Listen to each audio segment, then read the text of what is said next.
Hello বন্ধুরা, কেমন আছো সবাই? আশা করছি তোমরা সবাই ভালো আছো আর আমিও ভালো আছি। সকালবেলায় ভিডিওটা দেওয়ার পরে দেখলাম অনেকেই খুব খুশি হয়েছে, জানতাম খুশি হবে। দেখা যাক কতদিন কন্টিনিউ করতে পারি। যদি টপিক পাই ভিডিও করার মতন অবশ্যই করব, আর যদি না পাই তাহলে ওই দিনে একটা ভিডিওই আসবে। আবার যদি কোনো সময় একেবারেই টপিক না থাকে তাহলে হয়তো ভিডিওই আসবে না। তো এরকম মিলেমিশেই চলতে হবে, তোমাদেরকেও চলতে হবে, আমাকেও চলতে হবে। তো আজকে আমার এই ভিডিওটাতে দুটো টপিক নিয়ে আলোচনা করার ইচ্ছে আছে। এবার বলা যায় না যে প্রথম টপিকটা নিয়ে বলতে বলতে যদি ভিডিও বড় হয়ে যায়, কারণ বিষয়গুলো তো মাথায় আছে। দুটো টপিকের মধ্যে একটা টপিকের মানে ধরো 1 নম্বর আর 2 নম্বর টপিক। এবার 1 নম্বরের মধ্যে রোমান 1, রোমান 2, রোমান 3 করে কতগুলো পয়েন্ট আসবে সেটা কিন্তু এখনো পর্যন্ত আমি বলতে পারছি না। বলতে বলতে বলতে বলতে চলে আসে। তো চলো প্রথম টপিক শুরু করি। প্রথম টপিকটা অবশ্য করেই আজকে মিনাকে নিয়ে প্রথমে বলবো, তারপরে ইচ্ছে আছে মারুকে নিয়ে বলার, ঠিক আছে? তো মিনার ভিডিওটা প্রথমে দেখেছি, তো মিনাকে নিয়ে আগে বলিনি। মিনা তার ভিডিও দেখলাম আজকে 24 মিনিটের ভিডিও, যেটা কিনা আনএক্সপেক্টেড ওর কাছ থেকে। ওর এরকমও দেখেছি দুদিন মিলিয়ে 8 মিনিট, 11 মিনিট, খুব বড় জোর যদি রেগুলার বেসিসে ও ভিডিও দেয় তাহলে ওই 15 মিনিট এর ঊর্ধ্বে যায় না। খুব বড় জোর হলে 19 মিনিট, 20 মিনিটের মধ্যে ঘোরাফেরা করে। সেখানটায় 24 মিনিট কি দেখতে পেলাম যে সেখানটা অনেকটা পরিমাণে ও এই কেসটা যে উইথড্র করেছে সেই সংক্রান্ত, মানে সেই বিষয় সংক্রান্ত বলেছে।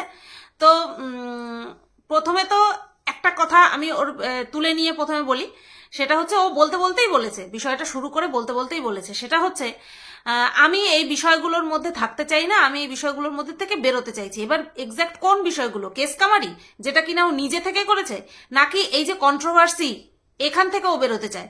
যদি প্রথমটা হয়, প্রথম কারণটা হয় যেটা, যে কেসের থেকে বেরোতে চাইছি, তাহলে ও নিজে থেকে কেসগুলো করেছে, ওকে কেউ মানে ইয়ে করেনি, কি যেন বলে, তোমার বুদ্ধি দেয়নি, সোশ্যাল মিডিয়ার কেউ বুদ্ধি দেয়নি যে তুমি কেস করো। সেকেন্ড বিষয়টা যদি হয় যে কন্ট্রোভার্সি থেকে ও বেরোতে চাইছে, তাহলে বলবো না, ও বেরোতে চাইছে না। ও বেরোতে চাইছে না, আর ও বেরোতে পারবেও না। কারণ যদি বেরোনোর হতো তাহলে গতকালকে যেই কথাটা বলেছে, যে কেস উইথড্র করার বিষয়টা নিয়ে যেটা বলেছে, ওইটুকু যথেষ্ট ছিল। সেটাকে একটা 15 নম্বরের রচনা লেখার মতন কোনো বিষয় ছিলই না, ঠিক আছে? যদি ওর মনে হতো যে না, আমি এই বিষয়গুলো তার পড়বই না, আমার কেস উইথড্র করার ছিল, আমার দর্শকদেরকে জানানোর ছিল, আমি জানিয়ে দিয়েছি, 2 কথায় 2 লাইনে শেষ করে দিয়েছি। সেটাকে এলাবোরেট করতে বসেছে ও পরের দিন।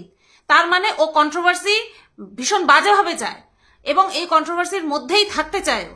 কারণ ও ভালো মতন জানে যে যতই আমি বাইরে যাই, যতই আমি কেনাকাটা করি, যতই আমি যা খুশি করি না কেন, যতক্ষণ না পর্যন্ত কন্ট্রোভার্সির মধ্যে আমি না ঢুকছি, যতক্ষণ না পর্যন্ত কন্ট্রোভার্সিয়াল টপিক আমি ছুড়ে দিচ্ছি, বা কোনো কন্ট্রোভার্সি ক্রিয়েটারের বলে না ওটাকে প্রত্যুত্তর দিচ্ছি, উত্তরের প্রত্যুত্তর দিচ্ছি, বা যাই বলো না কেন, কোনো অ্যালিগেশনের উত্তর দিচ্ছি, যাই বলো না কেন, ততক্ষণ পর্যন্ত ভিউজ আপ হবে না, সেটাও ভালো মতন বুঝতে পেরে গেছে। সেই কারণের জন্যই 2 নম্বরের উত্তর দেওয়ার পরিবর্তে ও কি করেছে, 15 নম্বরের উত্তর রচনা লিখে দিয়েছে।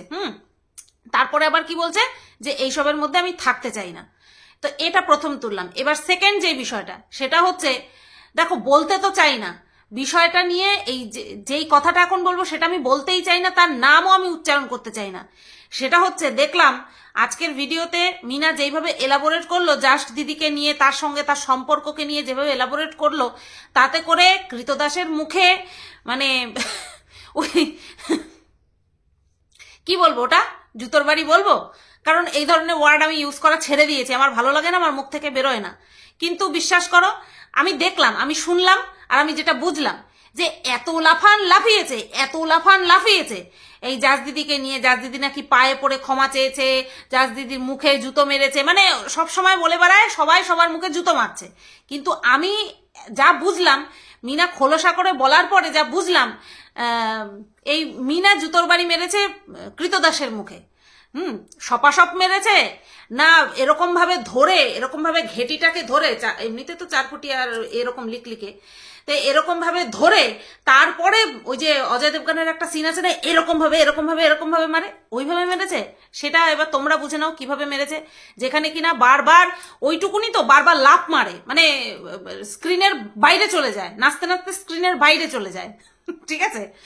তো ওরকম ভাবে বারবার লাফ মেরে মেরে বলতে আসে, আরে এ ওকে জুতোর বাড়ি মেরেছে, ও তাকে জুতোর বাড়ি মেরেছে, এত লাফালাফি করেছে যে লাস্টে মিনাই জুতোর বাড়িটা মেরে দিল। মানে যার হয়ে এত মানে করছিল, খেলছিল, এত ওটাকে কি বলে, কি বেশ বলে যেন, দালালি। তো এত যে দালালি করছিল, এমন ভাবে কালিটা লেপলো, এমন ভাবে জুতোর বাড়িটা মারলো মিনা কৃতদাসের মুখে, সে ধারণার বাইরে। তো কারণ বারবার বলছিল যে জাস্ট দিদি নাকি মিনার সঙ্গে যোগাযোগ করেছে, যেটা কিনা মিনা পুরো ক্লিয়ার করে বলে দিল। এই গেল একটা বিষয়। মিনার এই যে রোমান 1 গেল, রোমান 2 গেল, বা রোমান 3-তে আসে, সেটা হচ্ছে মিনার টাইটেল, যেটা কিনা আবারও প্রমাণ করে যে ও কন্ট্রোভার্সি কি ব্যাডলি চায়, কি বাজেভাবে চায় কন্ট্রোভার্সি। সেটা কি, শ্বশুর বাড়িকে ইঙ্গিতে ঠুকেনি, ডাইরেক্ট ঠুকেছে, যে যারা কিনা বাড়ির মেয়েকে আর বউকে ধরে রাখতে পারেনি, তারা জাস্ট দিদিকে কিভাবে ধরে রাখবে। প্রথম কথা, জাস্ট দিদিকে তারা ডাকেনি। শুরুর থেকে যেটা ঠিক মনে হয়েছে সেটাই বলেছি, ঠিক আছে। শুরুর থেকে আমার মনে হয়েছে মিনা তুলনামূলক কম দোষী, তার জন্য আমি মিনা সাপোর্টে ভিডিও করেছি। আর এখন এই যে মিনা কথাটা বললো, এটা একদমই ঠিক না। কারণ তারা তাদের মেয়ের সঙ্গে অবিচার করেছে, তারা তাদের বউর সঙ্গে অবিচার করেছে, এটা ঠিক হলেও তারা জাস্ট দিদির সঙ্গে অবিচার করেছে এটা মানতে পারবো না। কারণ জাস্ট দিদি যে কিনা সম্পূর্ণ সুস্থ একজন মানুষ, সে তখন বুঝতে পারলো না যে মিনা ঠিক আর বাচ্চার বাবা ভুল। সে এখন বাচ্চার বাবার কাছে ধোকা খেয়ে তারপরে এখন বলছে যে আমি যদি তখন মিনার সাপোর্টে দাঁড়াতাম। কেন তাহলে এখানে পিওরিটিটা কোথায়? এখানে তো পিওরিটি থাকলো না। আমি কন্ট্রোভার্সি ক্রিয়েটার যদি নিজেকে বলে দাবি করি এবং পক্ষপাত দোষে দুষ্ট নয়, মানে নিরপেক্ষ কন্ট্রোভার্সি ক্রিয়েটার বলে যদি নিজেকে দাবি করি, তাহলে প্রথম দিন থেকে যে ঠিক তার পাশে থাকবো। এটা দেখে থাকবো না যে ঠিক মনে হচ্ছে ঠিক, এর পাশে এমন একজন দাঁড়িয়েছে যে কিনা বললে পরে আমাদের কথার আর কোনো দাম থাকবে না। এটাই হয়েছে, এটা এখনো হচ্ছে, আগামী দিনে যতদিন আমি কন্ট্রোভার্সি করব ততদিন পর্যন্ত হবে। এরকম সিচুয়েশন যদি কোনো সময় আসে যে কাউকে একজন ঠিক এবং কেউ একজন ভুল হবে, বা কেউ কম ঠিক, কেউ বেশি ঠিক, বা কেউ কম ভুল বা বেশি ভুল, ঠিক আছে, এরকম সিচুয়েশনে যতবার এই কন্ট্রোভার্সি আসবে এবং আমার যাকে ঠিক মনে হবে, আমি যার সাপোর্টে দাঁড়াবো, সেখানে আর একজনও থাকবে না। কারণ এরা জানে যে ঠিক তাকে নিয়ে সুতপা যেই কথাগুলো বলবে, দর্শক সেই কথাগুলো গিলবে বেশি, সেই কথাগুলো শুনবে বেশি, সেই কথাটাকে প্রাধান্য দেবে বেশি। একমাত্র যদি ভিউজ কামাতে চাই তাহলে সুতপার বিরুদ্ধে যেতে হবে। সেই বিরুদ্ধে যাওয়াটা যতই গলত হোক না কেন, কিন্তু বিরুদ্ধে যেতে হবে, নতবা আমাদেরকে দর্শক দেখবে না। এই কথাতে ঠোকো তালি, ঠোকো লাইক, ঠিক আছে। কারণ এটা মানে ধ্রুব সত্য, এটাই একমাত্র ধ্রুব সত্য। এই কারণের জন্য মিনা সেই সময় শুধুমাত্র আমার সাপোর্ট পেয়েছে, আর কারো সাপোর্ট পাইনি। এটা কি মিনা ডিসাইড করবে যে সুতপাদি আমাকে সাপোর্ট করো না, তাহলে কিন্তু সবাই আমার বিপক্ষে চলে যাবে? এখানটায় পাওয়ার বোঝা যায়, এখানটায় দর্শকের ভালোবাসা বোঝা যায়। যে যাকে সুতপা সাপোর্ট করছে তার বিপক্ষে চলে যাও, সব তার বিপক্ষে চলে যাও। আজকে কেন জাস দিদির মুখে এত বড় কথা? কোথায় মিনা? আমি তো বলতে পারিনি মিনা আমাকে ধোকা দিয়েছে, মিনা আমার কথা শোনেনি, তার জন্য নিজে পস্তাচ্ছে। কিন্তু কোনো সময় মিনা আমাকে ধোকা দেয়নি, এইটা আমি বলতে পারবো না। মিনা আমাকে সোশ্যাল মিডিয়াতে এসে অপমান করেনি, যতটুকু করেছে প্ররোচনার ফাঁদে পা দিয়ে তারপরে করেছে, বা ও করেছে কিনা সেখানেও সন্দেহ আছে। কারণ ওর প্রোফাইল আরো অনেক মানুষের জানতো, পাসওয়ার্ড জানতো, বুঝতে পেরেছো? যেখানে কিনা মিনা আমাকে পার্সোনালি বলেছে যে আমি ওটা করিনি, আমি ওইসব মেসেজ করিনি। সুতরাং আমি যাকে সাপোর্ট করেছি সে আমাকে কোনো সময় মানে ধোকা দেয়নি, মানুষের সামনে অপমানও করেনি। তাহলে আমি যাকে চুজ করেছি, আমি যাকে সাপোর্ট করেছি, চুজ করেছি না, যাকে আমার সঠিক মনে হয়েছে, তাহলে সেটা সত্যি সঠিক ছিল। তাহলে আজকে জাস দিদি এই কথাগুলো বলতো না। এই কারণের জন্য কন্ট্রোভার্সি করছো, কন্ট্রোভার্সি করো। কোন কন্ট্রোভার্সি ক্রিয়েটার কাকে সাপোর্ট করছে তার বিরুদ্ধে গিয়ে আমাদের ভিউজ দিতে হবে। এটা করলে পরে এরকমটাই হবে। আর একটা কথা বলি যে আমরা আমাদের সঙ্গে যাদের সঙ্গে যা যা হয়েছে ভালোর জন্য হয়েছে, যা হয়েছে ভালোর জন্য হয়েছে, এইটুকু একটা শর্ট কথা বলে দিলাম। এইবার যারা যা আমাদের সঙ্গে করেছে তাদের জন্য সেটা ভালো কিনা সেটা দেখো। এখন দেখো এই যে মিনা যে জাজ দিদির বিরুদ্ধে যে কেসটা করেছে, ঠিক আছে, মিনাকে কেন তুলে নিতে হলো? কারণ মিনার জন্য ঠিক হয়নি, কিন্তু জাজ দিদির জন্য কিন্তু ঠিক হয়েছে। আশা করছি তোমাদেরকে বোঝাতে পেরেছি বিষয়টা। আজকে আমি যদি একজনের আচরণে যদি অতিরিক্ত ক্ষুব্ধ হয়ে গিয়ে তার বিরুদ্ধে কিছু করি, তাহলে সেটা তার জন্য ঠিক, আমার জন্য কতটা ঠিক সেটা আমাকে বিচার করতে হবে, কারণ আমার বিচার করার জন্য আবার আরেকজন বসে রয়েছে। এই গেল ওর টাইটেলে যেটা লেখা ছিল তার সেটা নিয়ে একটা কথা, যে কি যারা কিনা মা বউকে ধরে রাখতে পারে না, মেয়ে বউকে ধরে রাখতে পারে না, সে জাস দিদিকে কি করে ধরে রাখবে। তো যেটা বলছিলাম যে জাস দিদিকে ওরা ধরে রাখার জন্য বা ডাকেনি, জাস দিদি নিজের স্বার্থে সুতপার বিরুদ্ধে যেতে হবে বলে তার জন্য পৌঁছে গেছিল ভ্যানিটি ব্যাগ নিয়ে। এই কথাটা বলার দম না রিম্পা তোর মধ্যে আছে, আর আমি আর কাউকে দেখি না, তোকে দেখি তার জন্য বললাম, তোর মধ্যে নেই। তুই তো এই কথাটা বলতে পারতি, যে তুই এটা বলেছিস যে সেই সময় আমাদের একাধারে করাটা উচিত হয়নি। হ্যাঁ, এটা যেমন ঠিক তেমনি এটাও বলবি যে জাস দিদিকে ডাকেনি, জাস দিদি চলে গেছিল। হ্যাঁ, বিট্রামি করেছে, সেটা ওর রক্তে রয়েছে, সেটা বাচ্চার বাবার রক্তে রয়েছে বিট্রামি করা। এইবার মেয়েকে ধরে রাখতে পারেনি, মেয়েকে যে ধরে রাখতে পারেনি, মেয়ে সেটা জোশটাকে কিন্তু বলে দিয়েছে, সেটা আমরা কেউ রটাইনি, সেটা সে নিজের মুখে বলে দিয়েছে। এবং এটা মর্মান্তিক একটা বিষয়, যে আর যেই কারণগুলো দেখিয়েছে সেগুলি একেবারেই গ্রহণযোগ্য নয়।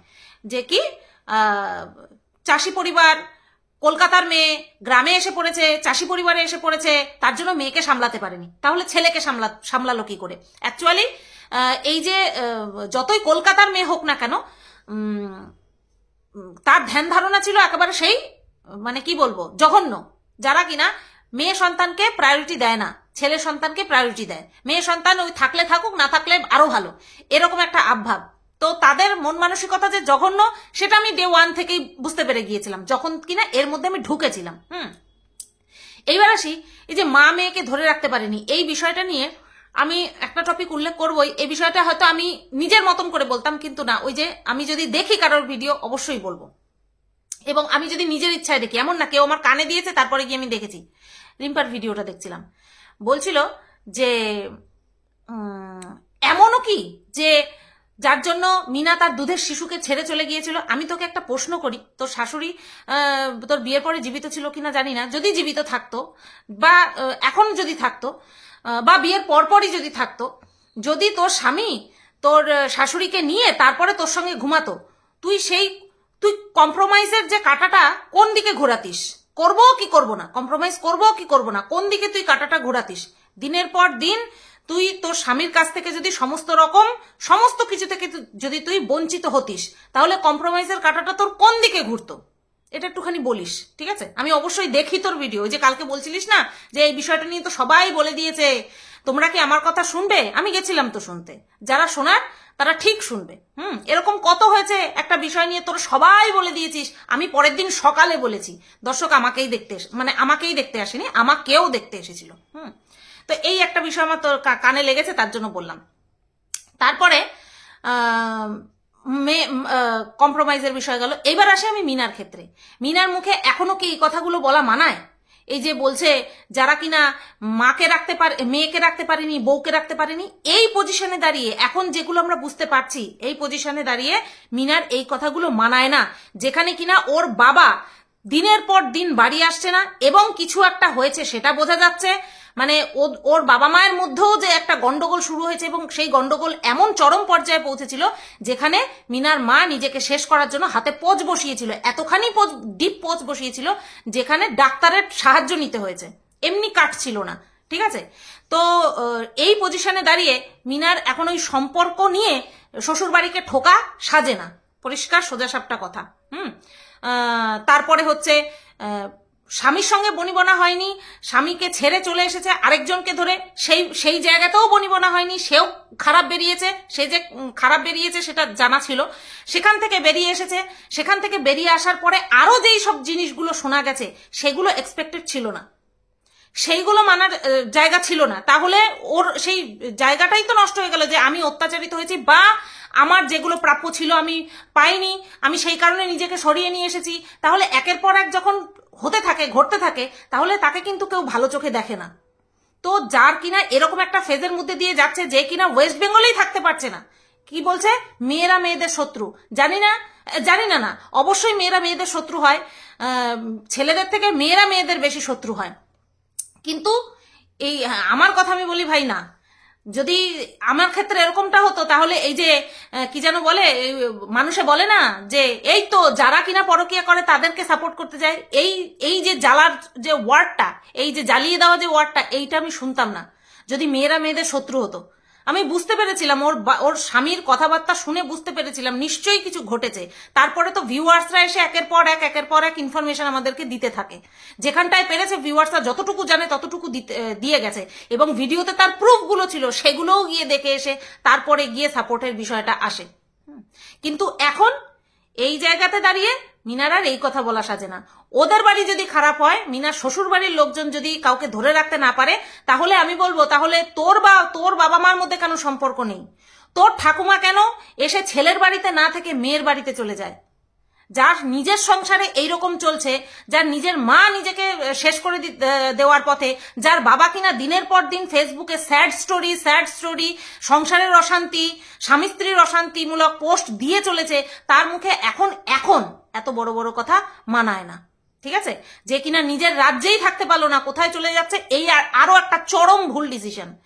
ওর ভিন রাজ্যে যাওয়ায় যে বলছে না আবার দিল্লিতে চলে যাবে, এইটা হচ্ছে ওর অনেক বড় একটা ভুল ডিসিশন। এতদিন তো এই ছোটখাটো ভুল ডিসিশনে ও তো তাও টিকে আছে, এখনো পর্যন্ত টিকে আছে।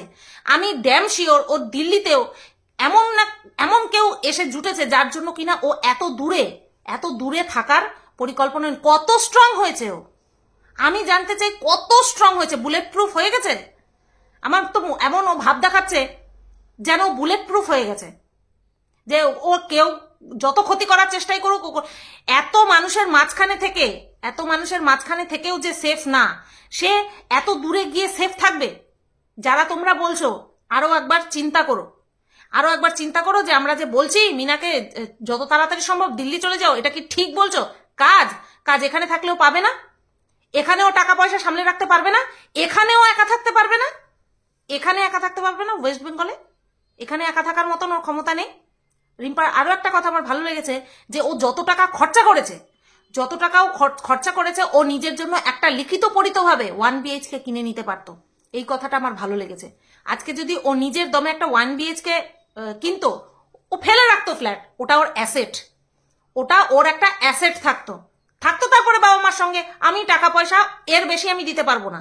প্রত্যেকটা সন্তানেরই তার বাবা মায়ের উপরে কর্তব্য থাকে, সেটা একটা লিমিটে, যে আমি নিজের জন্য রাখবো, আমি নিজেকেও দেখবো। সেটাও এখানে থেকে করতে পারলো না, অত দূরে গিয়ে ও সার্ভাইভ করবে, দেখা যাক। আর যারা বলছো তারা কিন্তু মনে মনে কষ্ট পেও না, আরে এই ডিসিশনটা নেওয়ার জন্য আমরা ওকে সাজেস্ট করেছিলাম, কষ্ট পেও না, কারণ ভয়ঙ্কর পরিণতি হতে চলেছে, এটা আমার মন বলছে। আর কন্ট্রোভার্সির ওয়ার্ল্ড জানে যেটা আমি বলি বা অনুমান করি সেটা কতখানি খাটে, হয়তো সবসময় খাটে না, কিন্তু কতটা খাটে। ঠিক আছে, দেখো এই কথা বলতে বলতেই 18 মিনিট হয়ে গেল। এবার মিনার বলছি, মারুকে নিয়ে কখন বলবো? তো এই ভিডিওটা আমাকে এখানেই এন্ড করতে হবে। যা চারিদিকে দেখছি তাতে করে যার দিদির কেস উঠে গেল, মিনা একটা ঝামেলা মুক্ত হলো, আর জুতোর বাড়ি খেলো একজন। এই কৃতদাসকে বলছি, ও নাকি দল করে না, ও নাকি একাই চলে। আর ওর ওই একটা কথা শুনলে আমি বলি এরকম, সেটা কি বলতো, সেটা বলে সত্য উদ্ঘাটন। যে কিনা চক্রান্ত ষড়যন্ত্র করতে করতে অর্ধেক বয়স পার করে দিল, সে বলে সত্য উদ্ঘাটন। সত্য সবার সামনে চলে আসছে। এই সত্য কোন সত্য? এই সত্য, যাই হোক, আরো নোংরা প্রচুর কথা বলে, সেগুলোকে আমি মাথায় রাখতে চাইও না। এই কৃতদাসের মুখে খুব জুতোর বাড়ি পড়লো। আর যেটা বলছিলাম, ও নাকি একা চলে, ওর কোনো দল লাগে না। ওর ডেসক্রিপশন বক্সে দেখবা দুনিয়ার কন্ট্রোভার্সি ক্রিয়েটারকে ট্যাগ করে রাখে, কিসের জন্য করে রাখে? যাই হোক, চলো সবাই তোমরা ভালো থেকো, সুস্থ থেকো। ভিডিওটা কেমন লাগলো অবশ্যই করে জানিও, কথাগুলো ঠিক যুক্তিসঙ্গত লাগলো কিনা সেটাও কমেন্ট করো। চলো টাটা।